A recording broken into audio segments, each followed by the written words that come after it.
ഇവിടെ ആയിരിക്കുന്നത് നല്ലതാണെന്ന ബോധ്യമുണ്ടെങ്കിലും ഇവിടെ ആയിരിക്കുവാൻ പറ്റാത്തതാണ് എന്റെ ബലഹീനത.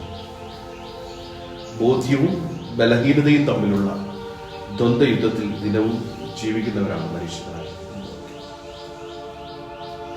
ബോധ്യങ്ങൾ ഉണ്ടാകുന്നത് നമ്മുടെയും മറ്റുള്ളവരുടെയും അനുഭവങ്ങളിൽ നിന്നാണ്. പത്രോസിനൊരു ബോധ്യമുണ്ടാകുന്നുണ്ട്. ആ ബോധ്യം അവൻ ഉറക്കെ വിളിച്ചു പറയുന്നു, ഇവിടെ ആയിരിക്കുന്നത് നല്ലതാണ്.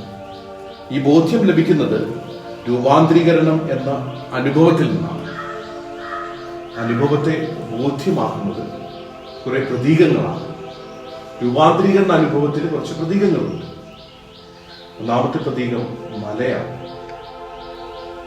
യേശു തന്റെ പ്രിയപ്പെട്ട 3 ശിഷ്യന്മാരെയും കൂട്ടി മലയിലേക്ക് പോവുകയാണ്.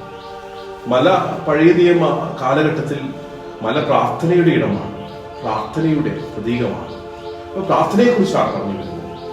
മലയിലേക്ക് പോകുന്നു. അവിടെ ചില സാന്നിധ്യങ്ങളുണ്ട്. ഒന്നാമത്തെ സാന്നിധ്യം ത്രിത്വത്തിന്റെ സാന്നിധ്യമാണ്. പിതാവിന്റെ സ്വരം കേൾക്കുന്നുണ്ട്. ഇവന്റെ പ്രിയപുത്രനാണ്. അപ്പൊ പ്രാർത്ഥനയുടെ വേദി, പ്രാർത്ഥനയുടെ ഇടം ദൈവിക സാന്നിധ്യമുള്ള ഇടമാണ്. പിതാവിന്റെയും പുത്രന്റെയും പരിശുദ്ധാത്മാവിന്റെയും സാന്നിധ്യമുള്ള ഇടമാണ് പ്രാർത്ഥനയുടെ ഇടം. അതുപോലെ നമ്മൾ വചനത്തിൽ വായിച്ചു കേട്ടു, വസ്ത്രം വെണ്മയുള്ളതാകുന്നു.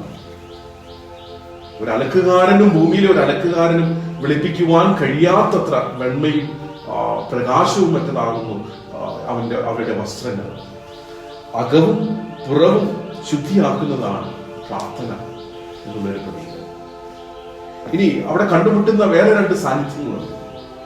ഏലിയായുടെ സാന്നിധ്യം. ഏലിയ ആരാണ്?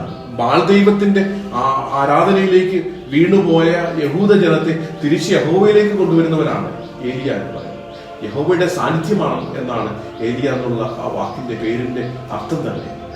യഹോവയിലേക്ക് തിരിച്ചു കൊണ്ടുവരുന്നവരാണ്. ഇപ്പൊ നമ്മുടെ വികലമായ വിശ്വാസങ്ങളെ, വിശ്വാസരാഹിത്യത്തിനും പരിഹാരം തരുന്ന ഒരു സാന്നിധ്യമാണ് ഏലിയായുടെ സാന്നിധ്യം.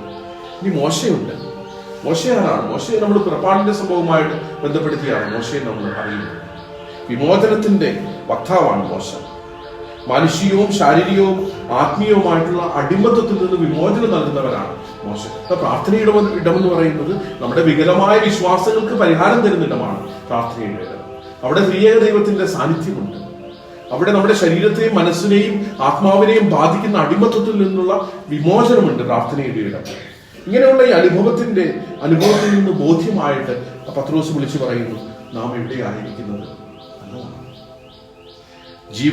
പത്രോസിന്റെ ജീവിതം പ്രതീക്ഷകൾക്ക് വിപരീതമായി, തന്റെ സ്വപ്നങ്ങൾക്കും കണക്കുകൂട്ടലുകൾക്കും വിപരീതമായി ചലിക്കുവാൻ തുടങ്ങുമ്പോൾ ഇത് പറഞ്ഞ അതേ പത്രോസ് അതേ നാവ് കൊണ്ട് ബലഹീനതയുടെ പാരതമ്യതയിൽ ഇങ്ങനെ പറയുന്നുണ്ട്, എനിക്ക് വരെ അറിയില്ല. അത് വീണ്ടും ആവർത്തിച്ച് പറയുകയാണ്, എനിക്ക് വരെ അറിയില്ല. ഗുരു ഇവിടെ ആയിരിക്കുന്നത് നല്ലതാണെന്ന് പറഞ്ഞ അതേ പത്രോസ് തന്റെ ബലഹീനതയിൽ പറയുന്നു, എനിക്ക് വരെ അറിയില്ല. ഇതാണ് മനുഷ്യ ജീവിതത്തിന്റെ, നമ്മുടെയൊക്കെ ജീവിതത്തിന്റെ വൈരുദ്ധ്യത. ഇവിടെ ആയിരിക്കുന്നത് നല്ലതാണെന്നുള്ള ബോധ്യത്തിനും എനിക്കിവനെ അറിയില്ല എന്ന ബലഹീനതയ്ക്കും ഇടയിൽ ദിനവും ദ്വന്ദ്വയുദ്ധം ചെയ്യുന്നവരാണ് മനുഷ്യരായ. പരിഹാരമാണ് പ്രാർത്ഥനയെന്നാണ് രൂപാന്തരീകരണ അനുഭവത്തിലൂടെ നമുക്ക് ബോധ്യമാകുന്നു. ഈ ഒരു അനുഭവത്തിന്റെ വെളിച്ചത്തിൽ നമ്മുടെ ബോധ്യങ്ങളെ ജീവിക്കുവാൻ ദൈവത്തിന്റെ കൃപ വേണമെന്നുള്ള ബോധ്യത്തിൽ കർത്താവേറി മൂശായെ നീവോ മലയിൽ നിന്നും നിബിയേലിയായെ